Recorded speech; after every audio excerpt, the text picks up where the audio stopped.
A long time ago, in a galaxy far, far away. An unabridged Makati production of Star Wars Sword of the Jedi. Book 1. Remembrance. Written by Gregory O. Scott. Prologue. Specters of the past. Stars without number drifted through space. Against the backdrop sat a planet, rich in the greens and blues and cloud wisps of a living world. Against the blackness of space, it seemed small and luminous, even with the dark patches on its southern hemisphere, scars of some past devastation. Wounded or not, it seemed like it could endure against empty eternity forever. From the starfield, two bright lights started to blaze. They hung over the planet's north pole like a pair of white eyes, and from those eyes nebulous gases seemed to swirl. They circled around the eyes until they formed a face, and soon shoulders flowed down to arms and stretched out on either side of the planet, as if to hold it tight. The arms closed around the green world and the eyes blazed and shifted color, one the deep red of a sick and dying star, the other a cool blue. Below the discolored eyes gases and dust formed the shape of the mouth, and the mouth opened itself to speak, "Mine." The living world writhed in the arms that grasped it. Its greens turned sickly brown, its rich waters black. The white whirls of cloud vapor disappeared, scattering into the nothingness of space. The arms held it tighter and the lips turned into a cruel smile. "Mine." Eyes blazed brighter, red and blue. The face resolved in detail. It was old and withered and twisted in an ancient anger. "Mine." And then she woke up. Jaina sat upright in bed. She looked down at the form sleeping beside her. Jag was turned away toward the wall of the Falcon's cabin. She rubbed her eyes, hoping the dream would go away with waking, like dreams usually did, but this one wouldn't. She'd had the dream too many times lately, and it never went away. Jaina knew she wouldn't get back to sleep after that, so she got up to use the fresher and change out of her night clothes. The Falcon was still in sleep cycle, and its halls were dark and quiet except for the distant rattle of the hyperdrives. Her parents were tucked away in their own cabin, probably sound asleep in each other's arms. It was a comfort, knowing they would always be together. Jaina sat down in the Falcon's main lounge, in the booth next to the Jagged table. She ran her fingers across its checkerboard surface, tracing the old score lines across its surface. It had been almost a half-century since Uncle Luke had come aboard her father's ship, almost 20 since her mother sat down with Gilad Pellaeon and Delegos Akla to negotiate the end to a war that had torn apart the galaxy. The Falcon had been a hunk of junk a half-century ago, a cobbled-together mess that kept flying through the love and devotion of her pilot. A half-century later it was still the same. Jaina thought it was the perfect ship for her parents, who had gone through so much, lost so much, time and time again, yet still kept flying. It had been 2 years since her wedding to Jag, and they had, by most objective measures, been the best two of her life. The galaxy was still racked by political uncertainty, Uncle Luke was still struggling to find the Jedi Order's place in things, and her poor cousin Ben was still struggling with regret and heartache, but for Jaina they had been quiet and steady years. No more war and betrayal and death. Nothing except comfort, finally, after more conflict in her short life than anyone deserved. Maybe that was why the dreams were coming. The universe couldn't let her get too happy. The Force didn't want the sword of the Jedi to get dull and rusty. She couldn't tell Jag that she was dreaming. She couldn't tell anyone because she didn't know what she was seeing. She did her best to put it all behind her and pretend she didn't think about it every day. That was something she'd gotten very good at over the last 4 years. She saw it sometimes, in her mother's or father's eyes, that brief moment when their thoughts would flicker back to the son who had not only been lost, but had been transformed into something so sinister and monstrous it cast a shadow over their brightest victories. But they never talked about Jason anymore. No one did. Everyone tried to pretend like he never existed. Like the wounds he had left in their hearts weren't still bleeding. "Hey, sweetie," she heard the soft voice of her father from the doorway. "You're up early." She looked up to see him standing in the shadows. Han Solo reached out and flicked on a set of lights, not to daytime levels but bright enough to let her get a good look at his face. Even in the soft glow she could see the lines on his face, the heavy jowls, and the white in his hair. She didn't see her father that often lately, but every time she did, she thought he looked old. "Hi, Dad," Jaina smiled. She curled up in the booth, hugging her knees to her chest. "You're up early too." "Yeah, well, price of getting old." "But it's not so bad," he shrugged and gave his daughter that Solo grin. "How's my girl?"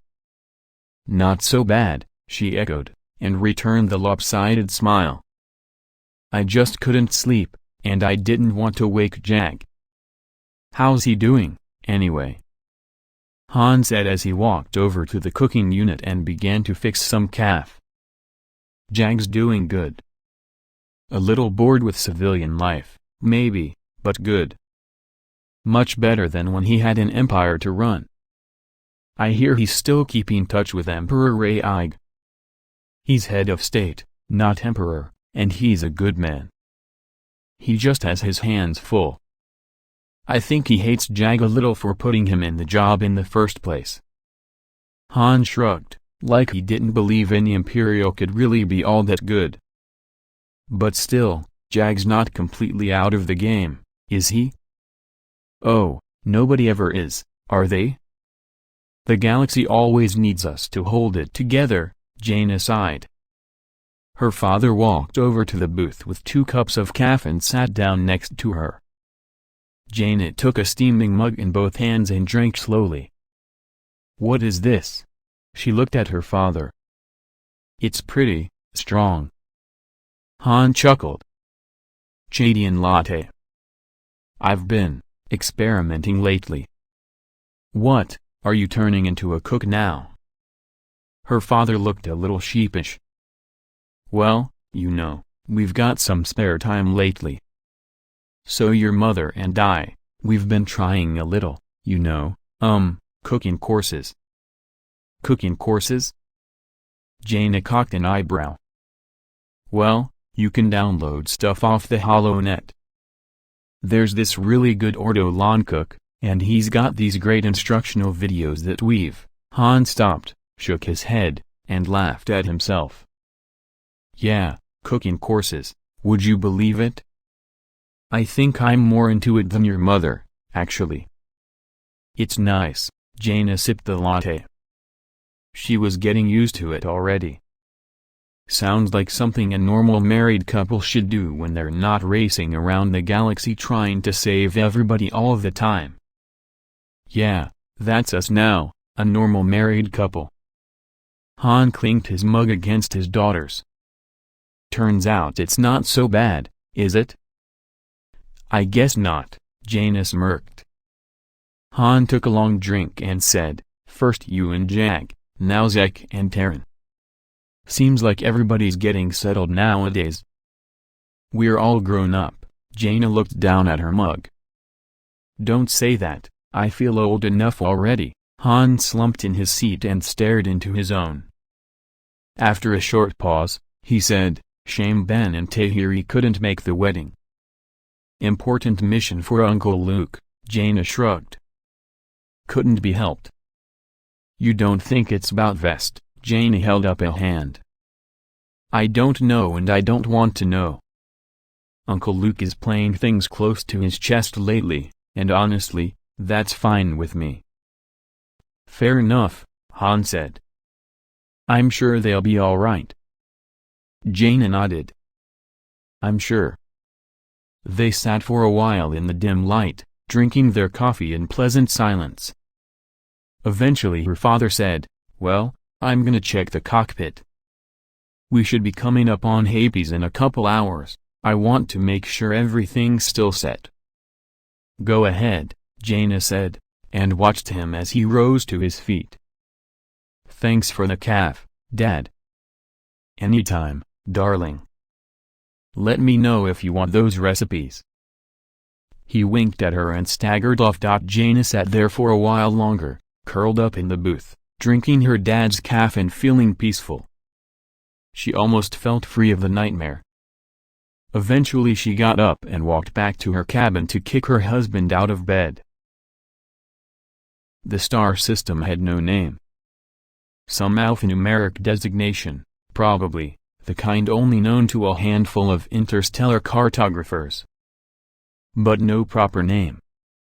It seemed wrong to die in a star system without a name, on a mission the rest of the galaxy didn't know about, but as his X-Wing slipped out of the hangar and into open space, Radak was prepared to do just that. Thankfully, he was far from alone in this. An entire squadron of X-Wing fighters fanned out across Sunbeam's bow, then vectored away from the assault carrier toward the ghostly blue-white gas giant that loomed ahead.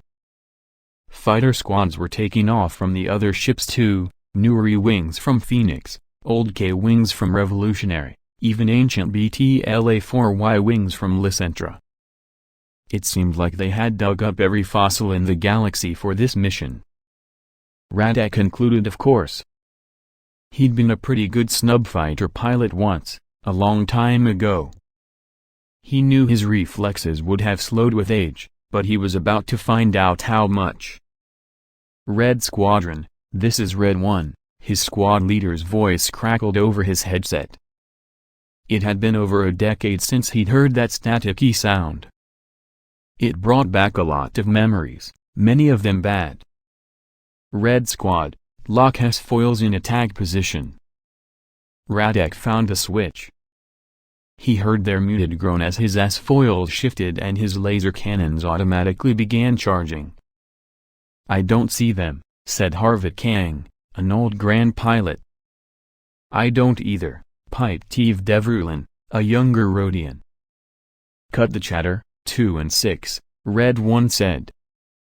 One was a human, like Radak, but unlike Radak, Duvarandi had stayed in the Alliance military for 10 years after the Yuuzhanvong War ended, only to desert his post when Jaina Solo ordered him to fire on Kashyyyk. Radak was glad to have sat out the last war. The one before it had been bad enough. His entire family had died in the fall of Coruscant, while he was flying evac shuttles for anonymous civilians. He'd never been able to get rid of that guilt.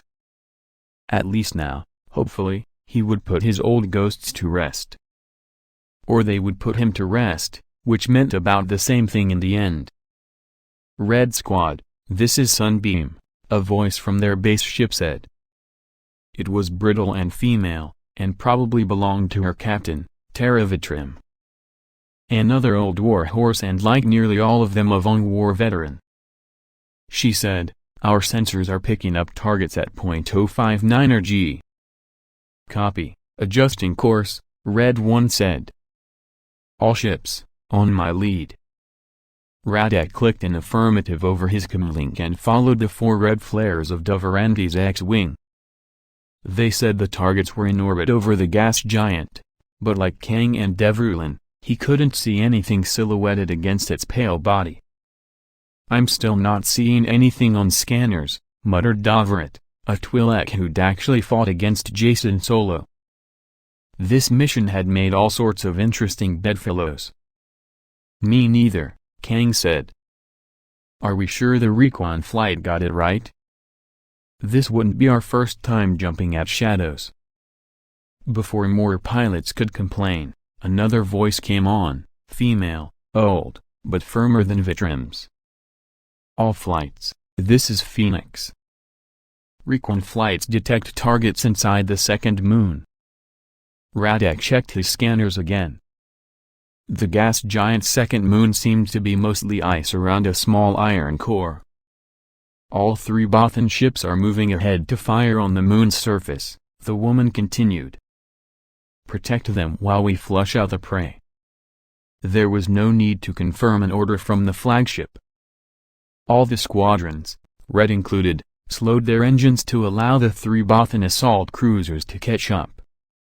Their long, narrow, compact bodies were moving head-first toward the moon, and Red Squad settled on the right flank of a cruiser called Flea's Revenge.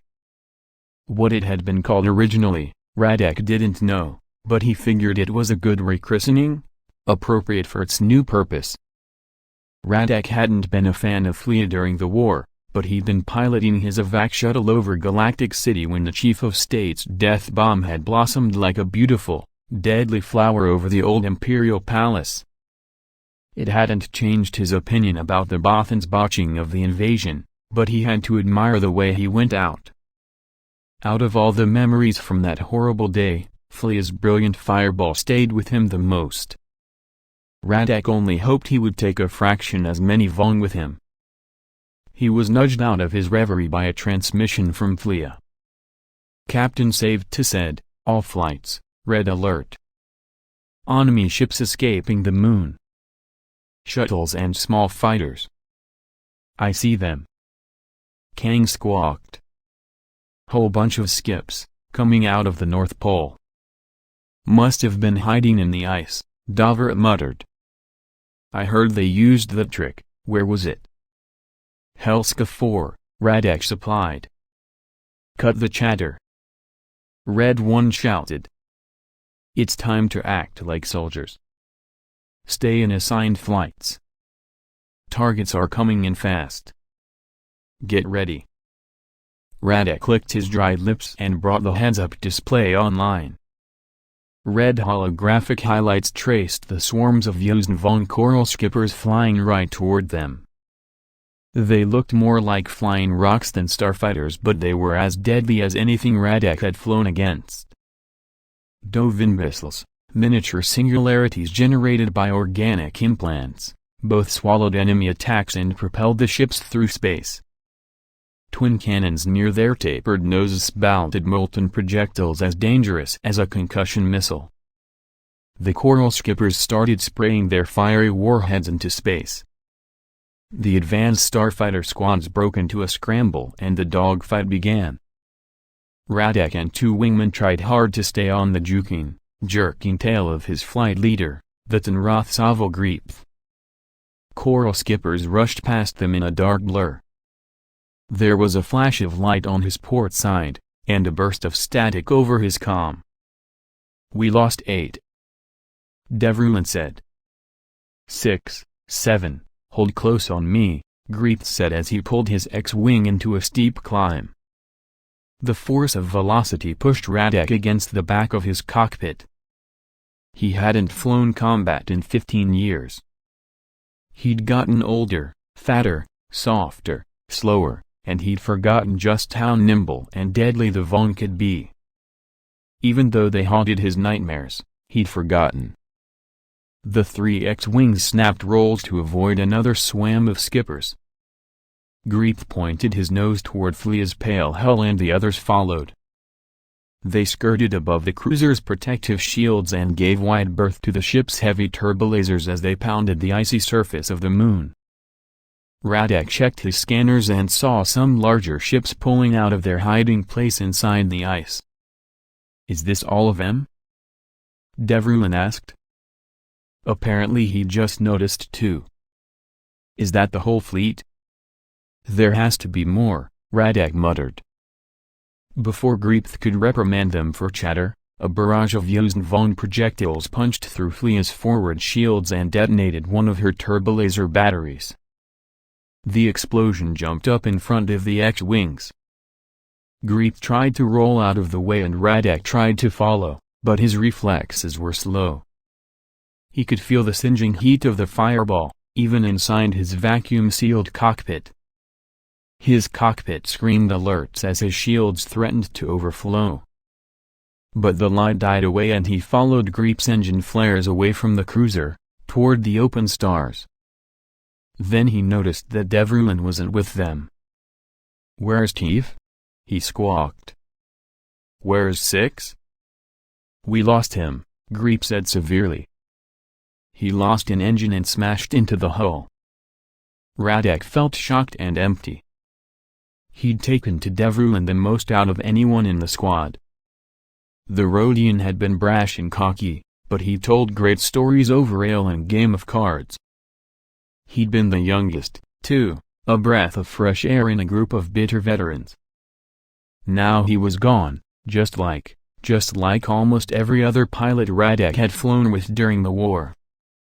Just like his wife and daughters. "Payback," he hissed, "I want payback." "That's what we're here for," Greep said. "Follow me. We're forming up with Red Lead. They're trying to cut off some of the Vong." "Sounds good to me," Radek said, and fired his engines. He and Greep lurched toward 3 X-wings up ahead. A glance at his scanner told him Kang was gone. Sif's pawn, he wanted to kill at least one of those skippers before it was his turn to go. "Forming on your wing, Lead," Greep said. "Glad to have you," said Duvarandi. "Okay, boys, get ready. Warm your torps and aim for that shuttle analog at 4 o'clock. I see a fighter escort," noted Davarit. "Then we punch through," Greep said. Radek checked his scanners. The skips were already peeling off their shuttle and heading for Red Squad. "Weapons free!" Duvarandi cried. "Hit him! Hit him!" Space became a light show, burst of red plasma, fiery missiles, and proton torpedoes riding on luminous trails. Explosions blossomed in space and the static burst on his headset. "Lead is down," someone said. "We lost Red 1. "I can't hold it," said Davarit. "I can't, I forgot how fast they are." Something clipped Radek's wing and sent him into a spin. Stars, lasers, flame whirled around him. He tugged his joystick and fired his engines to straighten out his flight. When space returned to some semblance of order, he saw the asteroid-like lump of the Ozenvong shuttle, approaching fast. If he didn't pull up soon, he was going to hit it. Radek tugged on his joystick, but nothing happened. He tugged again and heard a pathetic groan as his port thrust engines died. This was it, he knew. No Flea-style blaze of glory. Nobody would name a ship after him. He would die alone in an unnamed star system and nobody would ever know. But at least he could hurt the Vong. Radek fired his lasers. He pumped out every proton torpedo he had. The shuttle's Dovin missiles seemed to swallow everything like the miniature black holes they were. Again and again, they seemed to take everything he had and soon they would swallow him up as well, and then a torpedo exploded against the shuttle's hull, sending out chunks of yorick coral and licks of flame. Radek grinned like a madman and gave his engines one last kick. The stuff of nightmares killed his vision and filled his universe with a fire that never died. AF. Chapter 1. When the Millennium Falcon arrived at Hapes, the ragged old freighter had a Royal Honor Guard waiting for it. A full squadron of elegant metal fighters escorted them through a gauntlet of sleek Nova cruisers, down into the atmosphere, and finally to a hangar built into the cliffside on which the Fountain Palace perched. When they disembarked they were greeted by 24 Japan Guard swamen, all in crisp uniforms, standing at attention on either side of the berthed vessel. And waiting for them at the landing ramp, Uncle Luke in his dowdy black Jedi robe, Zek and his bride-to-be Taranzel in the trim dark uniforms of Japan Guards, tall red-haired Tenno-Ka looking almost comfortable in her royal robes, and finally Jaina Solo Dijo at her mother's side, looking surprisingly dignified for a 9-year-old.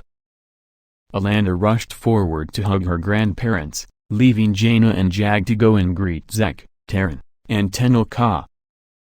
Jaina hugged Tenno-Ka warmly and Jagged shook Taran's hand with the formality he'd never learned to get rid of, When they turned on Zek, Jaina saw Jag stiffen up even more. 5 years back they'd both been bitter suitors for Jaina's affections, and while that contest had ended happily for all parties, Jag still looked unsure of how to act.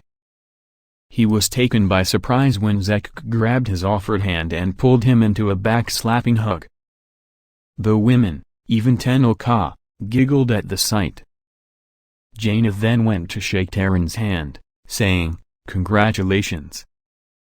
It's been a long time coming." "That is has, Solo."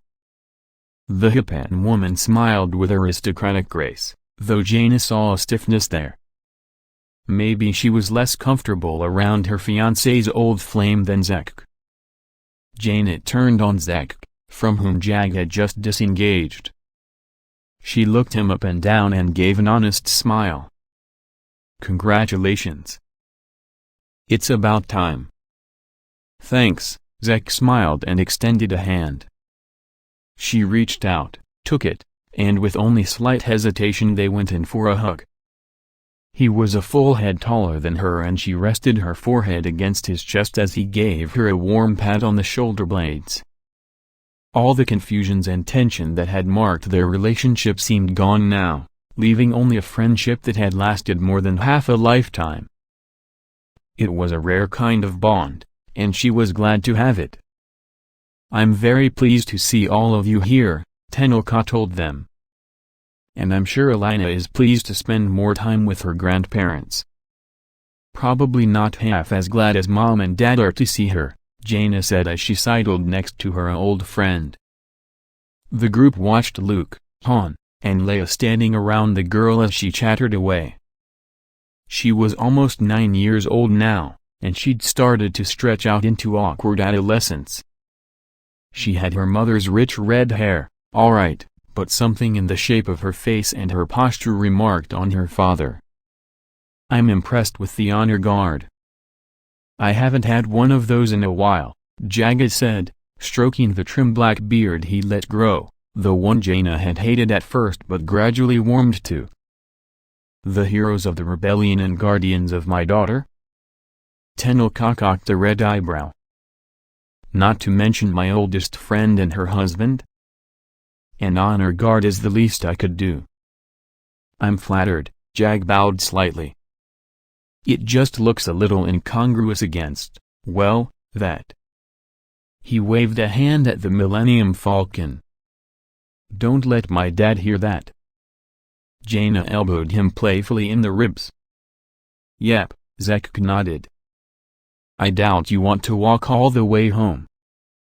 "Oh, don't worry. I've long ago worked out how to deal with the in-laws." "So, where are the other Jedi?" "I expected there to be a nice Force user convention for this wedding." Tenel Ka said, "Quite a few already arrived with Master Skywalker. They're helping prepare for the ceremony." "Ah, setting up the main hall? Putting up tables and the like?" "I can imagine Force users are good at that sort of thing." He glanced sideways at Taran. "Sometimes they make you feel like the little kid left out of playtime, but they're good to have by your side." The Hippan smirked. "I've already noticed, yes. They've already finished preparations for the wedding." Zek draped a long arm across Jag's shoulders. "That means tonight we celebrate." "Ah, your one last night of freedom?" Jag looked up at him. "Tell me, just what do Jedi do at bachelor parties?" "My friend, you're about to find out."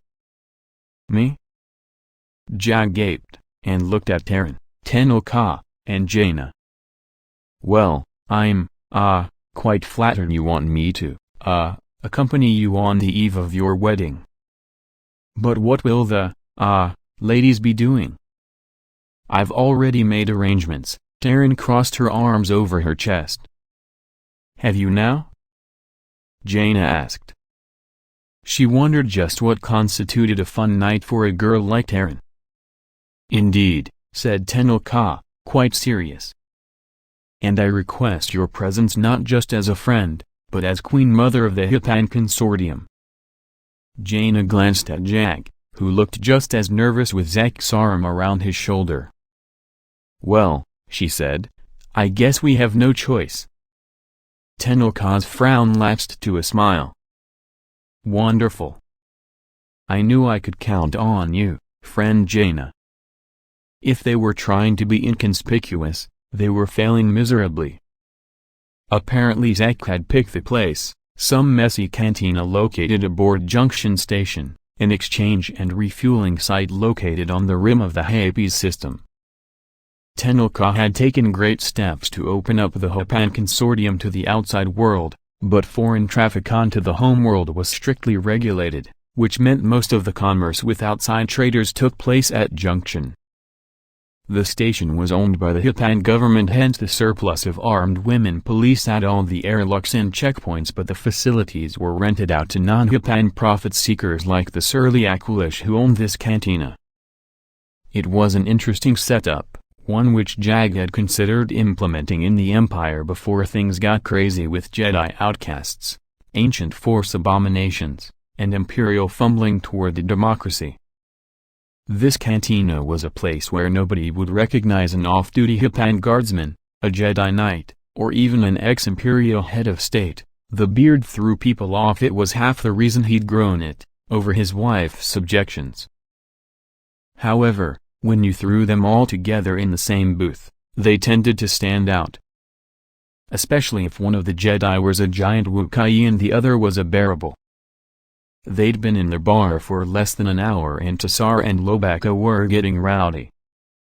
Jagged didn't know what they'd ordered, but something that could have gotten two oversized Jedi intoxicated so quickly would have probably knocked him dead. So he was content to drinking some Hapan ale which, surprisingly, reminded him a little of Old Bastion Stout. Yet another way in which the Empire and the Hapans might not be so different after all. He decided to compare notes with Tenelka at some point. Jagged gave a yelp as Zek dug a sharp elbow into his side. The tall, dark-haired Jedi barked over the din, "Well, what are you looking so glum about, shorty? The ale no good?" "It's actually quite satisfactory," Jagged said. "And I am not short." Zek cocked an eyebrow. "I am not."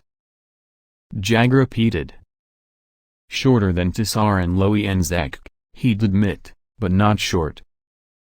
A good head taller than Jaina, for example, though that was admittedly a low bar to clear. It wasn't his fault he was stuffed into a booth with giants. "Well, this is my party," Zek said. "Contribute, will you? Tell us some stories about the Chiss. They must throw great parties." Lobaka let out a big huffing laugh, and Tassar bore his big sharp fangs.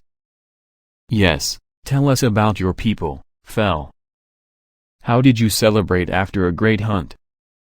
His tail, sprawled to one side across the cushions, twitched eagerly. "The Chiss were never ones for celebration, I'm afraid. Nor the Empire."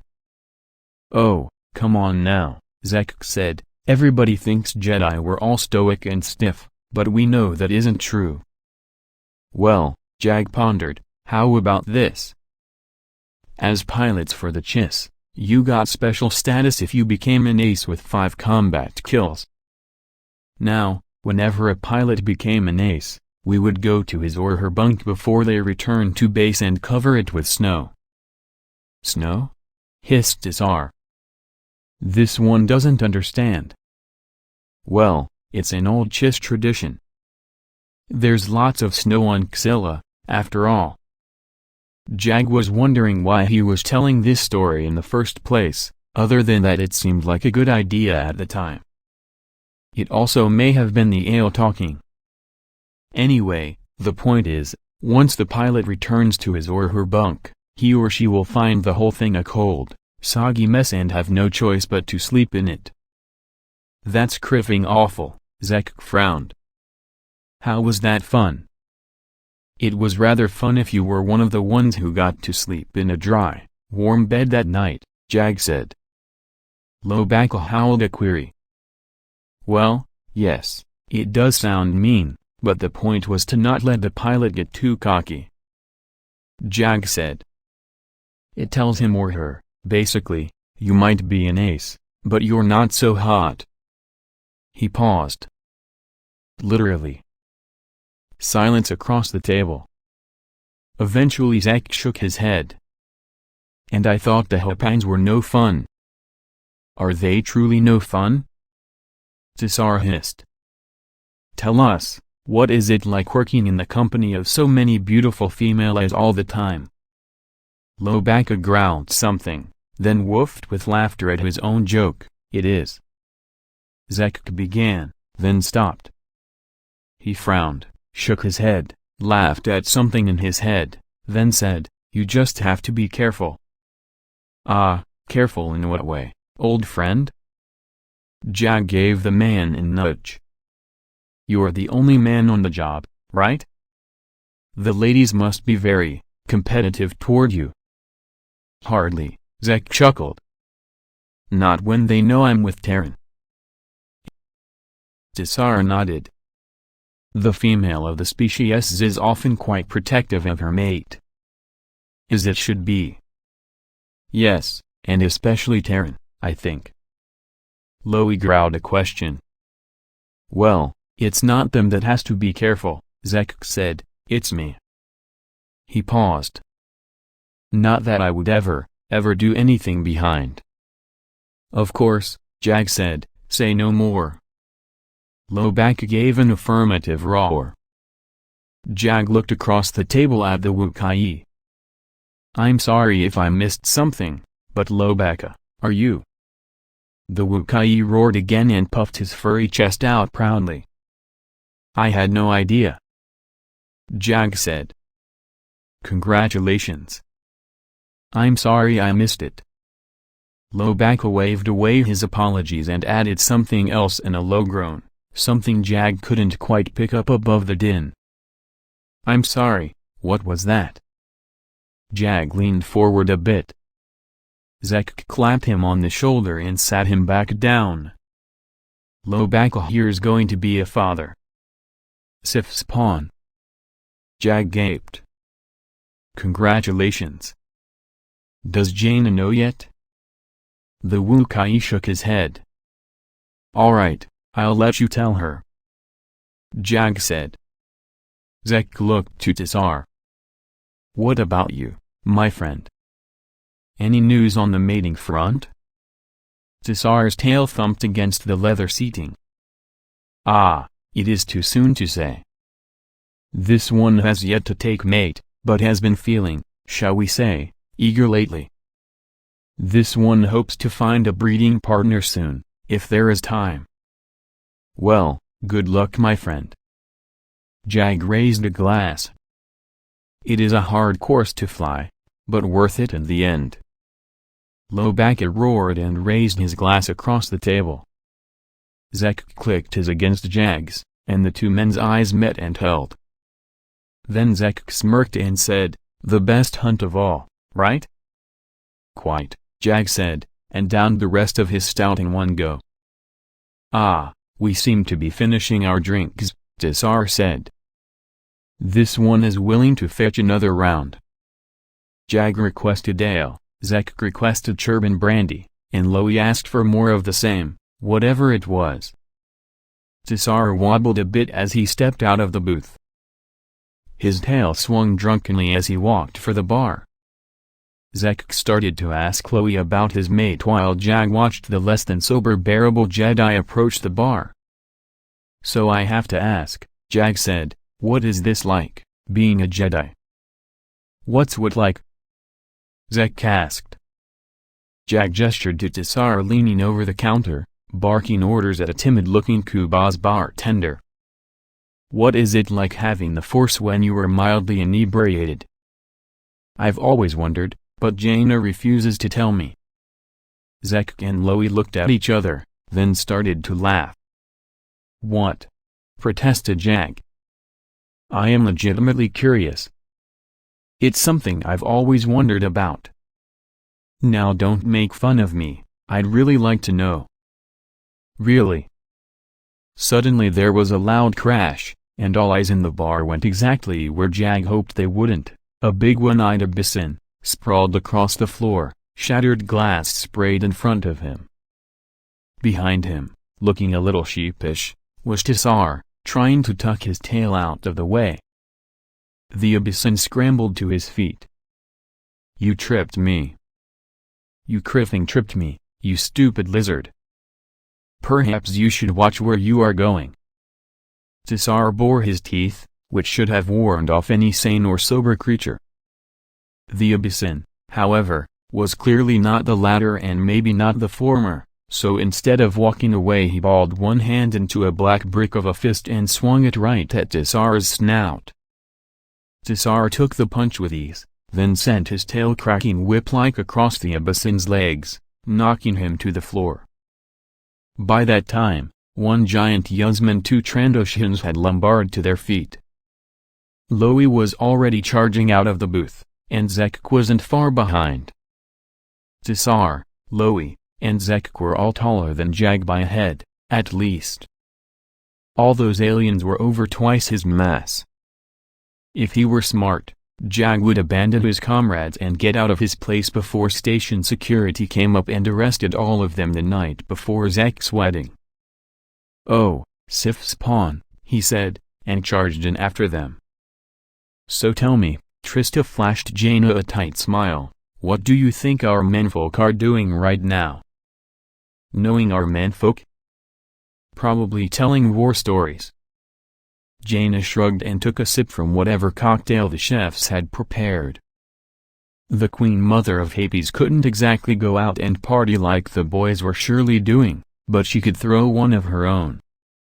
Jaina had been worried Jaren might try something more wild for her last night of freedom, but instead they were having a cozy, private meal for the four of them. Round after round of dishes came, always served by the most exquisitely handsome men. Taran always greeted them with the most winning smiles. Jaina hoped Zekk could handle her, but he seemed to be doing fine so far. She still hadn't talked much with Taran and wasn't sure what she'd say if they did. Mostly she chatted with Trista and was regaled by various stories of Hapan Palace intrigue and covert missions. Taran mostly talked with Tenel Ka, and Jaina was pleased to see how easily her old friend was smiling nowadays. After the third or fourth round of food, Jaina and Tenel Ka excused themselves to go for a walk, leaving Vizel sisters to share gossip between themselves. The two Jedi walked out across a balcony overlooking one of the palace's lush gardens. Jaina knew some bodyguards were lurking in the shadows. She could feel them in the Force. "They know to keep out of earshot," Tenel Ka said, hooking her one arm into Jaina's. "It's taken a while, but now that Zekk and Taran are in charge of security, I'm almost starting to feel safe in my own home." It was a joke, if Tenel Ka told jokes, which was a rarity. Mostly it seemed a sad statement about the kind of life she'd been living here for over a decade. Jaina had felt sad for her friend when we forced to take the Hapan throne after her mother's murder. Tenel Ka had always preferred the life of a Datimori huntress to a Hapan noble, but in the end had found herself locked in a place she never wanted, with no friends except for the occasional Jedi visitor. In her loneliness she had sought to rekindle an old love, and that, too, had ended in tragedy. Despite it all, here she was now, smiling gently as they walked around the rim of the garden, taking in the warm night air and listening to the melodious calls of birds. "You seem happy now," Jaina observed cautiously. Tenel Ka tilted her head. "Do I?" "You do." For a while, Jaina trailed off. Never mentioned Jason, not to her parents, especially not to his old love. It must be good having Zekk and Taran around. "Do they help with Alana?" "They do," Tenel Ka nodded. "I think Zekk likes it more than Taran. He has a father's instinct, I think." "Zekk?" Jaina laughed. "Well, maybe. He can be a little overprotective sometimes." Her mind flicked back to the time he had tried courting her. After his youthful brush with the dark side, Jagged had, more than any Jedi she knew, clung to all the lofty, noble ideals. Were it not for those scars left by the Shadow Academy, his aggressive righteousness would have made him seem Nihilda Macron v. Tenel Ka said, "It is good having them around, Jagged especially. It is good to have another Jedi to train with, and to remind me of the old days." Her lips went flat, and something sad came into her eyes, that same sad look Jaina saw on her parents and they must see on hers. But then Tenel Ka smiled again and said, "Alana is going to be a great Jedi. I'm going to miss her." "Miss her?" Jaina asked. "Is she going to Shedumad soon?" "Someday, and whenever that is, it will be too soon." "Have you talked with Uncle Luke about it?" "I have spoken with Master Skywalker. He is pushing, as gently as possible, for Alana to go to Shedumad within a year or two." "He means well, of course." "Of course." The two of them looked out over the garden. Jaina looked up at the stars and thought back to another night on Hapes, long ago, when she and Jagfel had been invited to a ball hosted by Queen Mother Tatooine, and Kype Duron had come and snuck her out to see her brother Anakin's funeral. That was half a lifetime ago, Jaina thought with awe and sadness. Sometimes she forgot things about Anakin, his smile, his mannerisms, the habits that used to annoy her teenage self. She tried to cling on to them, but after so long they were slipping away. It seemed the opposite of Jason, who seemed to linger in her dreams no matter how she tried to deny his memory. "Are you happy, Jaina?" Tenel Ka asked softly. Jaina was showing too much, either in her expression or in the Force. She got her face and feelings under control and said, "Yes." "Are you?" "I am," said Tenel Ka, and Jaina knew she meant it. Funny, Jaina gave a little laugh. "All this time I wondered what being happy feels like. Turns out it's pretty nice. But a little boring. Have you thought about starting a family?" This was Tenel Ka speaking, so she certainly wasn't joking. Jaina said, "A little bit. But I don't think I'm that bored yet." It was an obviously flippant answer. Thinking of children made her think of other parents, hers, who had lost two sons, Luke, who had lost his wife Tenel Ka herself, who had watched the man she loved destroy himself. No, she wasn't ready to be a parent yet. If Tenel Ka sensed her thoughts, she didn't pry. Instead she gave Jaina's arm a gentle tug and led her back toward the dining room, where they could hear the Zell sisters chatter. "We'll see about Jagged and Taran," Tenel Ka said, "but at least we have Lobaka's child to look forward to." "What?" Jaina gaped. "Loi's having a kid." Tenel Ka blinked in surprise. "I'm sorry. I thought you knew." "No. I haven't talked with Loi in ages." Jaina found herself grinning. "Loi with a little wook of his own, huh? Boy or a girl?" "I think, I will let him tell you." Tenel Ka gave a sly smile and led her friend inside. It lasted all of a minute before station security came charging in, 4 Hapan guard swarming with blasters drawn. In the course of that 60 seconds, Tisar had broken a table over the Yuzm's mouth, Jagged had punched the Abyss in, Loi had mauled a Trandoshan, and Jagged had received a swift punch in the face. Oh, bloody hell, Jagged ran a hand over his cheekbone. It was going to be bruised tomorrow unless he got a Bacta patch on it right away. "Ah, the cavalry has arrived," hissed Tisar. "We're going to get arrested." Jagged spat. Jagged held his hands up as the Hapan guards came to meet them. The guards grabbed everyone roughly, by arm or shoulder or collar, and hauled them out of the cantina and down into a service hallway where they were lined up, hands against the wall. Jagged got stuck between Zekk and the Yuzm, who growled and glared sidelong at him. "This is all your fault," Jagged snapped at Zekk. "Why did you invite me? You don't even like me." "Of course I like you. You're funny." "Funny?" Zekk shot him a look. "Was your bachelor party this fun? I didn't get thrown in jail for drunk and disorderly, so no, I guess it wasn't." "It will be fine, relax." Zekk looked over his shoulder and said, "Can I get something from my pocket, please?"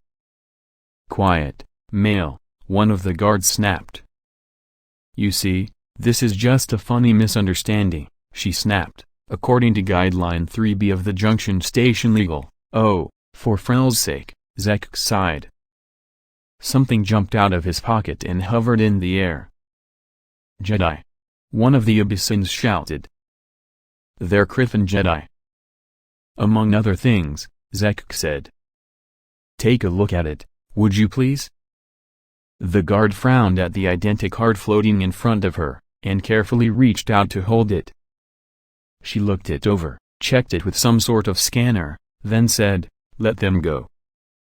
Zekk took his hands off the wall and faced the guard. "Apologies for the mess, Captain. We'll make sure the cantina owner gets reimbursed for any damages." "Yes, sir," the guard nodded. "Sir?" shouted the Abyssin.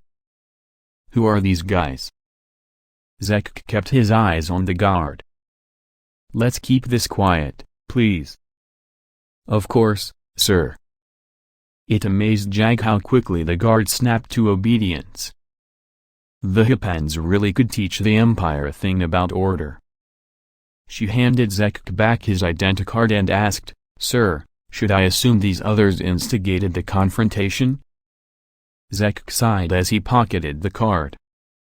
He looked over the men still up against the wall, then said, "Let them off with a warning." "Are you certain, sir?" "Yes." He leaned in close. "Just hold them until we depart, would you?" "As you wish, sir." "Do you require any medical assistance?" "Ah, I could use some back patches," Jagged said. Down the line, Lowback gave a low rumble. "A bit of help, yes," Zekk nodded. "Very well," said the guard. "I can take your friends to the infirmary." "Lovely," Zekk turned to his comrades. "Gentlemen, if you'll follow the captain here." Jagged, Loey, and Tessar stepped away from the wall. The bearable was grinning that broad-toothy grin, tail twitching in excitement, like he wanted another brawl. The Yuzm looked like he might have taken him up on it, but another guard snapped, "All right, the rest of you come with us." "We didn't do anything," the Abyssin shouted as the other guards led him away. "We got tricked." Tricked by them Griffin Jedi. He was a drunk and thug, but Jagged had to admit he had a point. As they followed the captain down another set of corridors, he came up alongside Zekk and said, "Well, that was an abuse of power, wasn't it?" "A bit, maybe," Zekk shrugged. "But they did start it, and nobody got seriously hurt." "Perhaps so. Still, I am not going to tell my wife about this." "Good," said Zekk, "neither will I. Though for both our sakes we'd better hope they have fresh back patches in stock." Jagged tentatively poked the welling bruise on his cheek, winced, and nodded in silent agreement. AF. Chapter 2. Whatever the band was playing, it was terrible. A Tatooinian was blaring her gizhorn without any apparent consideration of tonality, and her Palamak partner was strumming slowly on his bass like he was in a whole different world. And then there was the drummer, a squat pudgy squib, who flailed his hands about like an infant throwing a temper tantrum. It would have been bearable if the cantina was nicer, but it wasn't. Ugly haze clung to the ceiling. The lights were dim. The ale was lousy, or so he'd heard. The gray old Wukai tending bar looked ready to drop at any minute. Ben Skywalker had a hard time believing this place was one of the most important locations in galactic history. But if his father had said so, it must be true. When sending Ben off on this mission, he'd gotten a little gleam in his eye and recommended Ben visit the Mos Eisley Cantina, where Luke had first met Han Solo and Chewbacca almost 50 years ago.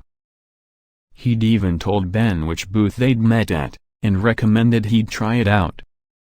Ben had done as requested and was pretty sure the upholstery hadn't been changed in all that time. Ben had been from one end of the galaxy to the other, endured horrible struggles and seen great wonders, but he was not exactly a veteran bar hopper. His companion seemed a little more familiar with how these places operated, so for the moment he sat in the far corner of the booth, watching Tahiri Veila lean over the bar and chat with the old Wukai. When she was finally done, the small blonde-haired woman walked back over to the table, holding a big cup of something dark and bubbly. Like Ben, she was dressed in a casual brown jumpsuit with plenty of pockets to hide her blaster and lightsaber. She sat down wordlessly next to Ben and began sipping. Ben watched her for about a minute before saying, "Well? It's really not so bad." Tahiri looked down at her drink.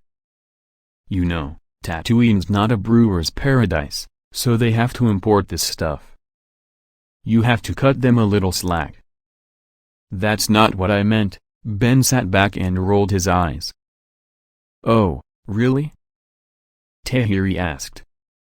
"You don't want to try?"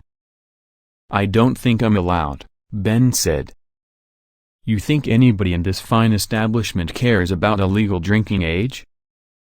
Tahiri stabbed a finger at the black scorch mark scoring the plaster wall behind him. "Besides, you're almost there." "I don't think I want to try," Ben said. "Suit yourself." Tahiri shrugged and took another drink. He watched her. She put the glass down and said, "He's not here yet, so cool your heels. We'll wait and take in the atmosphere." "Atmosphere," Ben pointed to the smoke fogging around the dim overhead lights. "Is that what that is?" "Call it history, then," Tahiri said. "You have to admit it's pretty exciting. The end of the evil galactic empire began in this very booth, in this smelly cantina in a dusty town on a worthless backwater planet." "Okay," Ben admitted. "I guess it is pretty wizard." "Wizard?" Tahiri cocked an eyebrow. "Old Tatooine slang," Ben said. "At least, that's what my dad told me." "He was probably making it up. Or maybe not. You tell me." Tahiri looked down at her glass. "I couldn't really tell you. I grew up on Tatooine, but I was raised by the Tuskens, remember? I didn't exactly get to pal around with the local farm boys." Ben had been working with Tahiri for a while now, and he knew how to read her expressions. He knew conversation was venturing to places she didn't like to go, so he decided to change the subject. It was a piece of advice he'd gotten from many adults over the years: when all other avenues of conversation dry up, talk about work. "So," Ben said, "what are the odds he'll recognize us? I mean, maybe we should have, put on a disguise or something." Tahiri gave him a skeptical look. "Disguise? I dunno, give you some fake like coup. I'll shave my head, stick on some Zabrak horns. Or at least we could dye our hair. Red and gold stand out a little, Relax, Ben." Tahiri looked out at the crowd. "Trago doesn't even know we're onto him." "Maybe. But the guy spent a full day on Korriban. There's no telling who he found, or what." "You're the one who explored the old Sith tombs a couple years back," she reminded him. You didn't find anybody then? No, not then. He fought a Scowl. At the time, he, Luke, and Jaina had been with Vestara Kai. Vestara, who had by that time already wormed her way into his heart, almost convincing him that she was ready to give up her Sith heritage and walk the path of a Jedi. And Ben, young and love-struck, had been perfectly willing to believe everything she said, including the stuff about there not being any Sith on Korriban.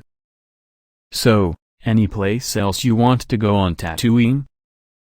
Tahiri said abruptly. Maybe she had heard the same advice. Any place else? You mean, like sightsee? Yeah. Did your dad tell you any more haunts to check out? She gave him a sly smile. Don't you want to see where he hung out when he was your age? According to my dad, he used to hang out at Toss Station and fool around with land speeders and T-47s. He said he thought it was really boring at the time, that Tatooine was the furthest place from all the excitement in the universe. But then he shook his head and said how much he missed it nowadays. I can imagine, Tahiri said thoughtfully. Your father is the last of the old Jedi and the first of the new. All the responsibility he has, all the things he's been through, if I were him, I'd want to hop in my old land speeder and race through Beggar's Canyon too. Well, Ben asked a little cautiously, is there any place you want to see? She didn't give the please don't ask look, thankfully. Instead she stared up at the ceiling, thinking. She said, I didn't live on Tatooine nearly as long as your father. Master Skywalker got to be a normal teenager, which is something neither of us ever did. I ended up on Yavin 4 when I was barely 10 years old. I remember things, obviously. But when I thought of Tatooine I'd think of, when she trailed off, Ben added, sand under your feet. She laughed a little. For a long time she'd preferred to go around barefoot, but recently she'd started wearing boots again. Sand under my feet. Yeah, there's that. Doesn't it get hot? Ben asked. Only if you walk on it during the day, which is a dumb thing to do. But it's not just sand under my feet. The Dune Sea is amazing, really. It really is just an ocean of sand, and in the daylight the entire thing glows so bright, and when the sun starts to set all these little shadows appear at the crest of every dune, and they stretch and stretch as the sun goes down until the entire landscape turns to shadow. As she spoke a smile came to her face, soft, calm, nostalgic. Ben rarely saw her like that. He said, that sounds nice. You bet it is, Tahiri agreed. I always hated Coruscant. Yavin was nice, because there was so much nature, but Coruscant, and all those core worlds, no, not for me. Well, once we wrap this up, we can take a tour of the Dune Sea, Ben said. Maybe, Tahiri leaned forward again. That'll depend on what Mr. Trago has to tell us. Assuming he has anything at all, Ben said. For all we know, he really may have just been a random treasure hunter. Doesn't fit his profile, Tahiri shook her head. He does odd jobs, but always on contract. We're lucky we were able to track him this far. Even more lucky he likes this place as a watering hole. Ben said. What are the odds, right? It's a small planet, Ben. Yeah, but this one cantina over all the ones in Mos Eisley, or Mos Espa, or Beston. You're right. Must be the Force at work. You serious? The idea made Ben a little anxious. Tahiri shrugged and took another drink. Her glass was about half empty now and Ben, forcing himself to be honest, was just a little, teensy bit curious what the ale was like, and he knew she'd let him try some if he asked. Despite being almost twice his age, Tahiri treated him like an adult, even more so than his cousins. That Ben had played a critical part in bringing Tahiri back from the dark side may have been related, but not something either of them were in the habit of dwelling on. Every partnership had certain no-go zones both parties agreed to respect. "Look alive," Tahiri said in a hushed voice. "We've got incoming." Ben didn't look around, didn't sit up straight, didn't show any signs of alertness at all. His Galactic Alliance Guard training had been useful in some ways. He knew how to not look suspicious, so he slumped in his seat and played with the cuffs on his sleeves, glancing up now and then to see Thurman Trago walk up to the bar and order a drink. Trago was an Aqualish dressed in a red flight suit, so he was easy to keep an eye on. He spent a good 5 minutes chatting with the Wookiee bartender, who did a very good job of not looking at their booth, as Tahiri had surely instructed. "Well," Ben said while staring at his sleeves, "what now?" "We wait," Tahiri said, head angled down at her drink while she watched Trago from the corner of her eyes. "We don't want to make a scene in the bar. Once he leaves, we'll follow." "Sounds good to me," Ben said. "Hopefully he doesn't stay forever." "Hopefully he stays just long enough to get a little drunk," Tahiri said. "He'll be easier to handle that way." "Hopefully," repeated Ben, but just as soon as he said so Trago stepped away from the bar, checked his chrono, and headed for the exit. He hadn't even bought a drink. "Sif spit, that was fast," Tahiri said, getting to her feet. Ben rose too, more slowly than her.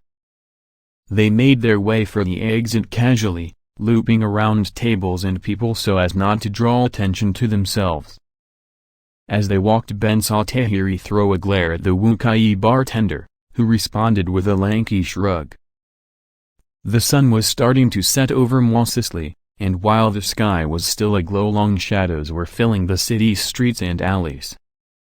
It was lucky for them that Trago was wearing a bright red jumpsuit. They stayed on his tail, following him down the main drag running from the cantina to the old crashed starship-turned-casino his father had told him about. The streets were full of Jawas and humans and every kind of alien in between, but Trago's red jumpsuit made him an easy target to follow. It was therefore easy to notice when he abruptly disappeared. Ben and Tahiri, staggered slightly apart in the crowd, began squeezing their way forward. When they got to the point where Trago had slipped from view, they found a narrow alley between two sand-colored building sides, barely wide enough for Trago to have snuck through. There was no other place for him to have gone, of course, so Ben plunged in first, Tahiri right behind him. The crowd on the street didn't seem to notice. The alley seemed to swallow up all light, but Ben plunged forward, daring to reach out with the force for Trago's presence. There was no indication that the petty crook and sometimes courier was force-sensitive, but when dealing with potential syphilites it never hurt to guard your presence. So Ben reached out lightly, and felt a presence further down the alley, around the nearest corner. No, not one presence, two. He abruptly stopped in his tracks and looked back at Tahiri, who nodded. She'd felt it too. She flicked a hand up, 2 fingers pointed to the sky. Ben nodded, reached out with the force to give him a boost, and propelled himself up over the building side and onto the roof. He crouched low as he scampered over the rooftop, from one edge to the next. When the narrow alley turned a corner, it opened up into a slightly larger one, where 2 people had enough room to face each other with space to spare. Ben circled around to the far end, where the wide alley split into 2 narrow ones branching off in opposite directions. He crouched low over the rim of the building and tentatively peeked his head over the edge. Trago was there, facing a humanoid wearing a brown vest over a dark green shirt and khaki trousers. He, or she, seemed to have a short-brimmed animal skin cap pulled over a head of shaggy brown hair. When Ben looked closer, he saw a pair of dark goggles pulled over the eyes, whatever that meant. The two were talking in hushed tones, the Aqualish gesticulating while the other stood with arms crossed, barely moving. Ben reached out with the Force again and felt Tahiri waiting at the far corner. He weighed his options carefully, as he'd been taught by his late gag mentor Lon Chivu. Charge in now and you'll probably catch them by surprise, but you'll lose the chance to observe. Wait and observe, and something unexpected might happen to change the situation and cost you your advantage. Maybe Ben was getting cocky, but he thought it better to wait. Whoever Trago was meeting, they might have been a Sith agent too. He wondered if he and Tahiri should split up, one shadowing Trago and the other shadowing this newer rival, but if either party had backup, it would leave the solo Jedi outnumbered and at risk. The choice was a heavy responsibility, and Ben rolled different options back and forth in his head, trying to guess which one would lead to the best outcome. The Force, alas, wasn't being very helpful. He watched them and debated with himself for maybe 2 minutes, though it felt longer. He was jerked out of his reverie when Trago took something out of his vest, a slim silver data rod. The other being Ben was pretty sure they were human, and probably female. Took the rod, looked it over, then pulled a small personal datapad out of her vest. She slid the rod into the pad and its flat screen viewer buzzed to life. From his distance Ben couldn't make out much, but it seemed like text and numbers were running on the screen. Then the woman flipped off the screen and stuffed both pad and data rod into her vest. She reached into another pocket and drew out something else. A small card, probably containing stored credits or access to a bank account. The transaction was almost over, and Ben was faced with sudden decision: jump them now, while they were still focused on whatever deal was going down, or wait a little longer to see if anything else passed between them. Ben made the decision fast. He sent a signal to Tahiri through the Force, simple and clear: now. They appeared at the same time, at opposite mouths of the alley, she popping around the corner, he dropping down from above. They both ignited their lightsabers and held them high, as much for warning as defense. Halt! Tahiri called. Hands on your heads. Now! Trago looked bewildered, but didn't raise his hands. One hand however over the blaster pistol slung at his hip. The woman held her hands away from her body, but not up in the air. She looked back and forth between Ben and Trago. The black goggles hid her eyes and parts of her face, but she looked little older than Ben. For a second she almost looked like Vestara Kai. The thought shocked Ben. She wasn't Vestara, she couldn't be. Her hair was chopped short. She didn't carry herself like Vestara.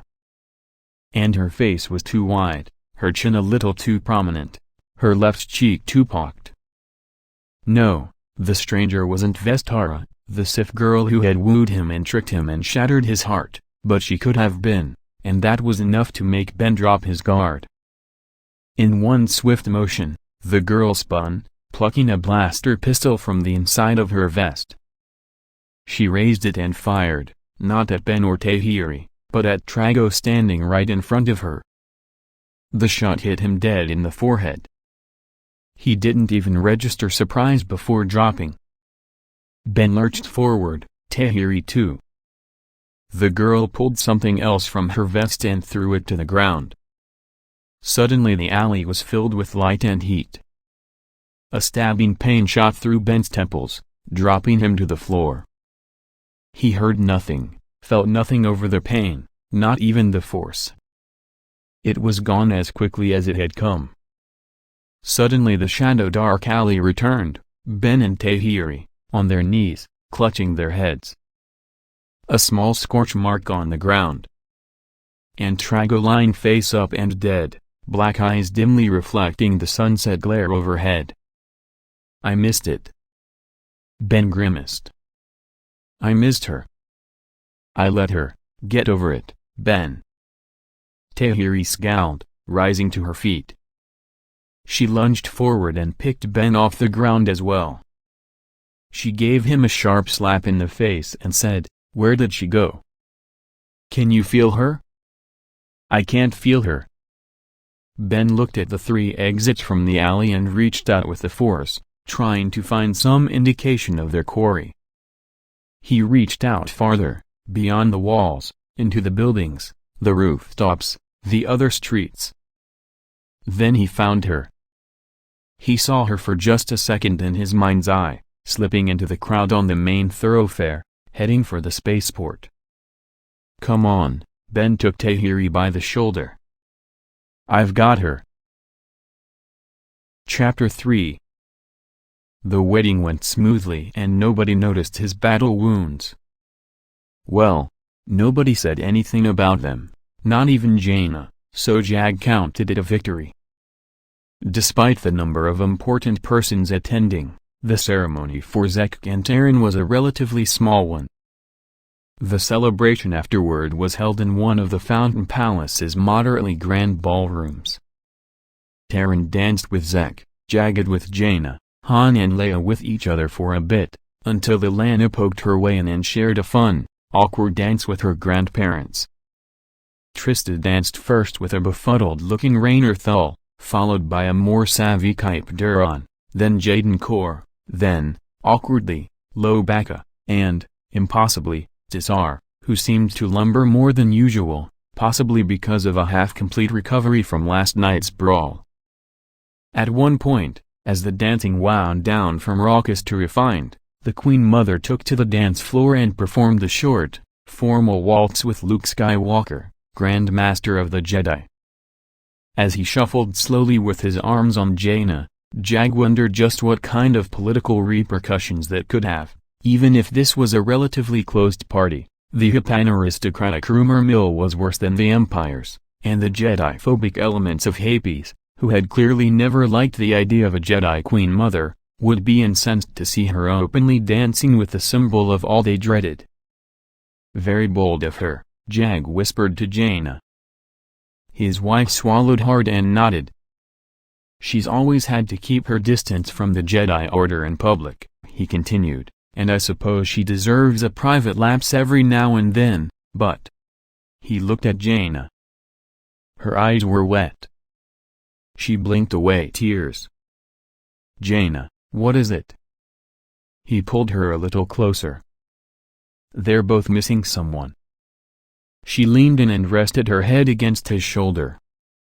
Jag understood now. Stupid, stupid man, to be thinking about politics at a time like this. Luke and Tenel Ka certainly weren't. They disengaged after a few minutes and Luke gave the Queen Mother a formal curtsy. They parted with sad smiles. After that the band struck up something livelier.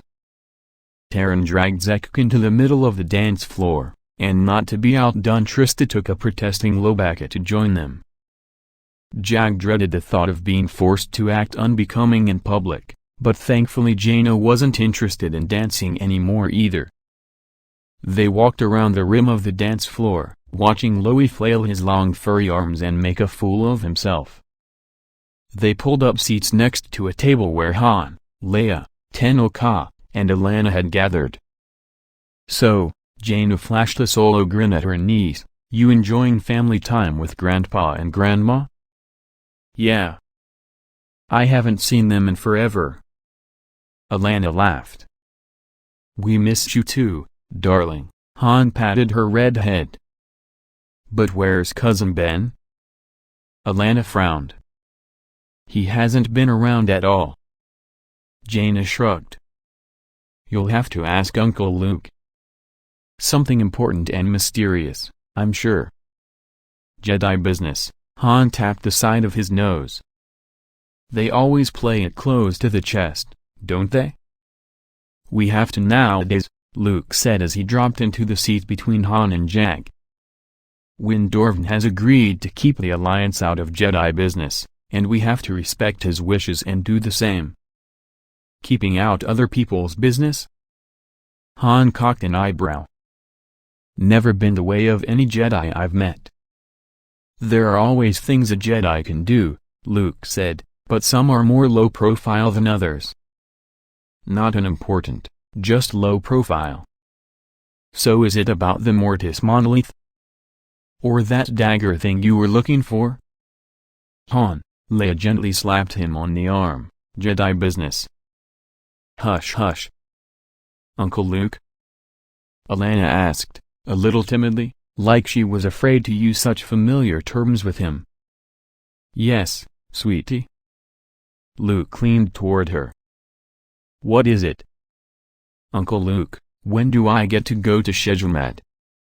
The loud dance number faded out. An awkward silence fell across the table. As a new song started up, Luke said, we'll have to talk about that, you and me and your mother. But now's not the time. Okay, Alana looked down. I didn't think so. I just wanted to be sure. Do you want to go, Alana? Tenok asked, voice guarded. Someday, Alana said. But I want to stay with you for a while, Mama. Good. Tenok broached a smile, reached out, and took Alana's hand. I'm glad. Mama, Alana asked, can I see where you trained? Tenok stiffened. She looked at Luke, then Jaina. The Jedi had barely set foot on Yavin 4 for almost 20 years. It had been lost to the Yuuzhan Vong then, and the Jedi Prexim transferred first, foolishly, to the Maul, later to Ossus, then finally to Schedulemat. Though the Jedi had reclaimed their temple on Ossus after having been chased off by the Lost Tribes fleet, Luke had decided to keep the trainees at the safety of Schedulemat's secret facility. You've told me about it, and Jaina too, Alana pressed. You talked about how beautiful it was. The big temples and the way the jungle smelled at morning. That was a long time ago, Jaina said. Her voice was tense. Before the Yuuzhan Vong came. But the Vong are gone now. Alana said. They're all on Zon Emisikot. There's no more on Yavin 4, right? She looked around.